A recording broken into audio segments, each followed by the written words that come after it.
আমার গল্পের কালটা হচ্ছে 1912 সাল, তারিখ 14ই এপ্রিল। জায়গাটা আটলান্টিক মহাসাগরের মাঝামাঝি একটা জায়গা। যেহেতু জায়গাটা সমুদ্রের মাঝে, তাই গল্পের প্রয়োজনে একটা জাহাজের দরকার। আমার গল্পের জাহাজটির নাম সবার জানা, ইতিহাস প্রসিদ্ধ টাইটানিক। সিনেমাটা দেখেছো টাইটানিক?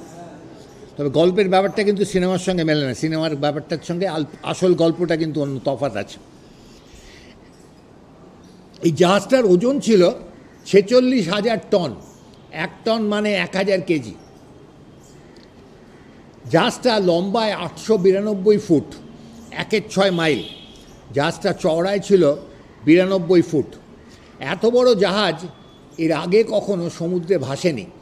জাহাজটা ইংল্যান্ডের সাদাম্পটন বন্দর থেকে রওনা হয়ে আটলান্টিক পেরিয়ে হাডসন নদীর মুখে নিউ ইয়র্ক বন্দরের দিকে যাচ্ছে। আটলান্টিকের উভয় পারের বহু ধনী ব্যক্তি অনেক টাকা দিয়ে এই জাহাজে টিকিট কেটেছেন এত বড় জাহাজে সমুদ্র অতিক্রম করা সৌভাগ্য অর্জন করার জন্য। তারা তাদের ব্রিফকেসে প্রচুর ডলার এবং পাউন্ড নিয়েছেন এই প্রমোদ ভ্রমণে জাহাজে খরচ করবেন বলে। জাহাজটা যে মাঝি, মাল্লা, যাত্রীসহ 2203 জন লোক ছিলেন। জাহাজটা এত বড়, নৌস্থপতিরা গর্ব করে বলেছিলেন ভগবানও এই জাহাজ ডোবাতে পারবেন না।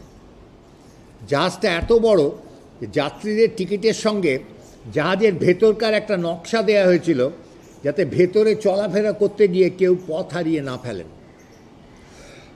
দুর্ভাগ্যক্রমে 1912 সালের 14ই এপ্রিল জাহাজের ঘড়িতে যখন মাঝরাত্রি 12টা, তখন জাহাজটা একটা বিরাট হিমশৈলে ধাক্কা লাগলো।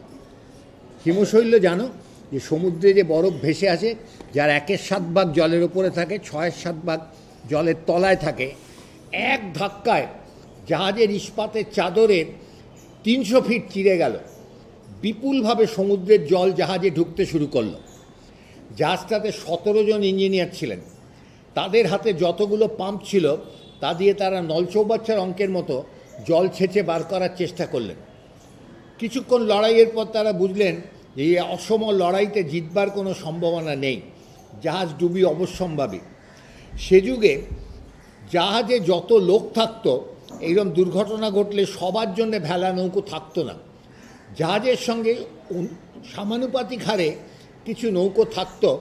এইরকম দুর্ঘটনা ঘটলে মেয়েদের আর শিশুদের ওই নৌকোয় যেতে দেয়া হতো, আর কিছু জায়গা থাকলে বৃদ্ধ লোকেদের কিছু আসন দেয়া হতো, আর বাকিদের বলে দেওয়া হতো মাঝ সমুদ্রে নিজের ভাগ্য নিজে বুঝে নাও। যে সমুদ্রে হিমশৈল ভেসে আসে তার তাপাঙ্ক কত অনুমান করতে পারো। সেই সমুদ্রে অতি বড় অলিম্পিক সাঁতারুরও নিজের ভাগ্য নিজের বেছে নেওয়ার পরিণতি কী হতে পারে সেটা কল্পনার ওপর ছেড়ে দেওয়া যেতে পারে। জাহাজটা 20টা ভেলা নৌকো ছিল। ক্যাপ্টেন নৌকো নামাবার নির্দেশ দিলেন। জাহাজ খালি করা একটা ড্রিল আছে, এই ড্রিলটার নামকে বলে বার্কেনের ড্রিল। সেটা আরেকটা জাহাজ ডুবির সঙ্গে কাহিনী। একটা জাহাজের নামে এই ড্রিলটা চালু হয়েছিল। মেয়েরা এবং উইমেন এবং চিলড্রেন ফার্স্ট, এই ছিল জাহাজ খালি করার নিয়ম। নৌকো জাহাজ খালি করা শুরু হলো। সৌভাগ্যক্রমে মার্কনি সাহেবের সদ্য আবিষ্কার করা বেতার জাহাজে লাগানো শুরু হয়েছিল। টাইটানিকে কিন্তু বেতার ছিল। ক্যাপ্টেন নৌকো নামাবার নির্দেশ দেওয়ার সঙ্গে সঙ্গে নির্দেশ দিলেন বেতারে বিপদজ্ঞাপক সংকেত পাঠাতে।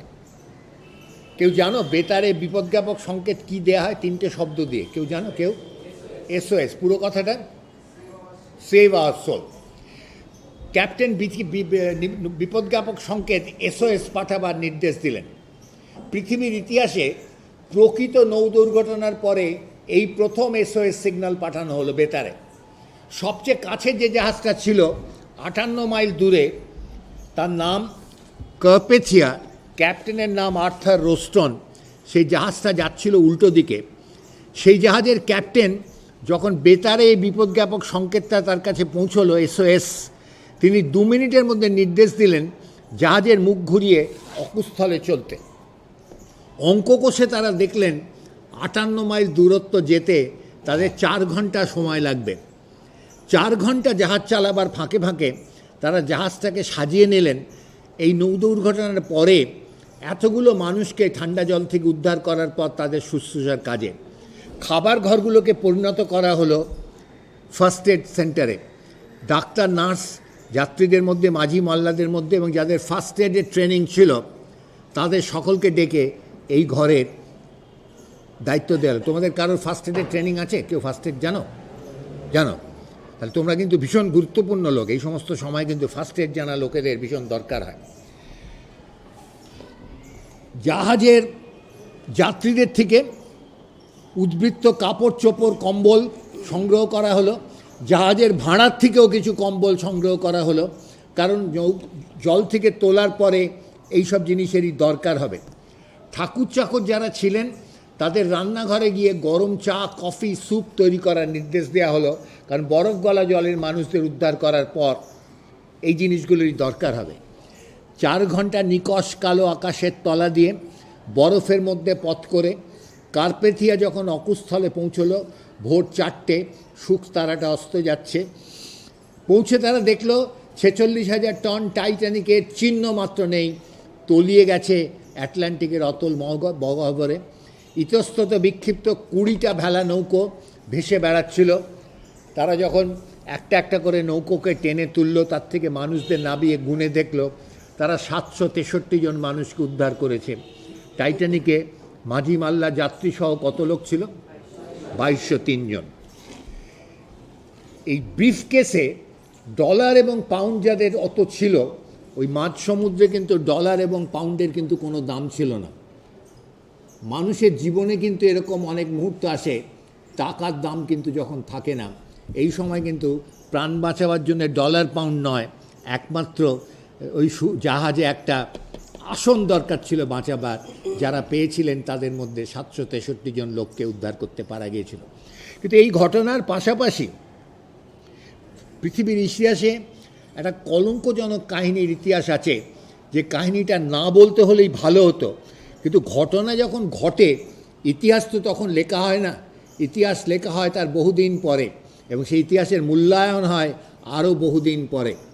টাইটানিক যেখানে ডুবছিল তার থেকে 19 মাইল দূরে আরেকটা ছোট জাহাজ, ওজন তার 6,000 টন, নাম তার ক্যালিফোর্নিয়ান, আগেরটার নাম কার্পেথিয়া। এই জাহাজের নাম, ক্যাপ্টেনের নাম স্ট্যানলি লর্ড। এই জাহাজটারও বেতার ছিল, যার কানে বেতার যন্ত্র থাকার কথা তিনি যন্ত্র খুলে রেখে ঘুমোতে গিয়েছিলেন। জাহাজটাই বরফের মধ্যে পরিবৃত হয়ে ইঞ্জিন বন্ধ করে অপেক্ষা করছিল। ক্যাপ্টেন, মাঝি মাল্লারাও সবাই ঘুমোতে গিয়েছিলেন, তাই টাইটানিকের মরণ ডাকে দ্বিতীয় জাহাজের কেউ শোনেননি। কিন্তু টাইটানিক মহাসমুদ্রে অন্য পদ্ধতিতে সংকেত করেছিল, এই আশায় যদি এমন কোনো জাহাজ কাছে থাকে যার বেতার নেই, সে যাতে সাহায্যের হাত প্রসারিত করতে পারে।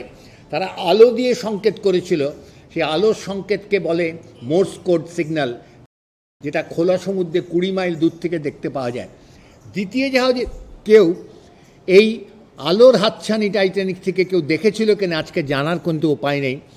কিন্তু টাইটানিক আরেকটা পদ্ধতি অনুসরণ করেছিল, তারা 15 মিনিট পর পর আকাশে উড়নতুবড়ির মতো রকেট ফাটিয়েছিল। সেই রকেট খোলা সমুদ্রে প্রায় 25 মাইল দূর থেকে দেখতে পাওয়া যায়।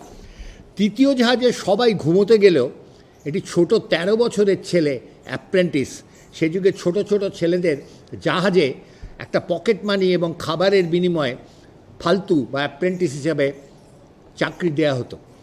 এই বাচ্চা ছেলেটির নাম গিবসন। তার ঘুমোবার জায়গা ছিল না, সে ডেকে শুয়ে ঘুমোবার চেষ্টা করছিল, তার ঘুম তার আসছিল না। সে কিন্তু ওই টাইটানিক থেকে ফাটানো রকেটগুলো দেখেছিল। সে গিয়ে তার ক্যাপ্টেনকে বলেছিল দূরে একটা জাহাজ রকেট ফাটাচ্ছে, বোধহয় বিপদে পড়েছে। ক্যাপ্টেন বলেছিলেন যাও গিয়ে দেখে এসো রকেটের ধোঁয়ার রং কী। সে ফিরে এসে বলেছিল ধোঁয়ার রং সাদা, অর্থাৎ বিপদ জ্ঞাপক সংকেত। ক্যাপ্টেন বলেছিলেন এত রাত্রিরে আর ঝামেলা করার দরকার নেই, সকাল হোক দেখা যাবে। পরদিন সকাল হলো ভোর 6টার সময়। এই জাহাজের সবাই ঘুম থেকে উঠলেন। যার কানে বেতার যন্ত্র থাকার কথা তিনি যন্ত্র পড়লেন। যন্ত্র পড়ার সঙ্গে সঙ্গে সংকেত আসতে শুরু করলো। সেই সংকেত টাইটানিক থেকে আসা সংকেত নয়, সেই সংকেত কার্পেথিয়া থেকে আসা সংকেত। সেই সংকেতে তারা জানলেন টাইটানিক মাঝরাত্রে হিমশৈলে ধাক্কা লেগে তলিয়ে গেছে আটলান্টিকের অতল গহ্বরে। কার্পেথিয়া 58 মাইল দূর থেকে ছুটে এসে ভোর 4টের সময় 763 জন লোককে উদ্ধার করেছে। দ্বিতীয় জাহাজের ক্যাপ্টেন যদি ওই অ্যাপ্রেন্টিস ছেলেটির কাছ থেকে খবর পাওয়ার সঙ্গে সঙ্গে জাহাজ নিয়ে অকুস্থলে রওনা হতেন, তাহলে হয়তো 763 নয় 2203 জন মানুষেরই তারা প্রাণ বাঁচাতে পারতেন। কারণ 19 মাইল দূরত্ব যেতে তাদের মাত্র 1.5 ঘন্টা সময় লাগতো, আর টাইটানিক হিমশৈলে ধাক্কা লাগার পরে 2.5 ঘন্টা ভেসেছিল মহাসমুদ্রে, অর্থাৎ পুরো 1 ঘন্টা সময় থাকতো এই হতভাগ্য জাহাজের 2203 জন মানুষের প্রাণ বাঁচাবার জন্য। মানুষে মানুষে ধর্ম, বর্ণ, রাজনৈতিক মত, চামড়ার রং, ভাষা যত পার্থক্যই থাক না কেন, বোধহয় মানুষকে দুটো ভাগে ভাগ করা যায়। এক ভাগ মানুষ ওই প্রথম জাহাজের ক্যাপ্টেন আর্থার রোস্টনের মতো, যারা অন্য মানুষের বিপদের দিনে সাধ্যমতো সাহায্যের হাত প্রসারিত করতে পারেন, তারাই পারেন 763 জন মানুষকে উদ্ধার করতে। আরেক দল মানুষ দ্বিতীয় জাহাজের ক্যাপ্টেনের মতো, যারা অন্য মানুষের বিপদের জন্য সকাল হোক দেখা যাবে বলে এড়িয়ে গিয়ে প্রত্যক্ষ বা পরোক্ষভাবে 1500 মানুষের প্রাণহানির কারণ ঘটাতে পারে। আমরা কিন্তু প্রত্যেকেই ব্যক্তিগত জীবনে কোনো না কোনো ক্যাপ্টেনের দলের লোক। কে কোন ক্যাপ্টেনের দলের লোক তা কিন্তু কোনো জনমত, গণমত, ব্যালট, মুদ্রাক্ষেপণ বা টস বা হাত তুলে নির্ণয় করা যায় না। আমাদের বিবেকই জবাব দিতে পারে আমরা অন্য মানুষের বিপদের দিনে কে কোন ক্যাপ্টেনের দলের লোকের মতো আচরণ করি।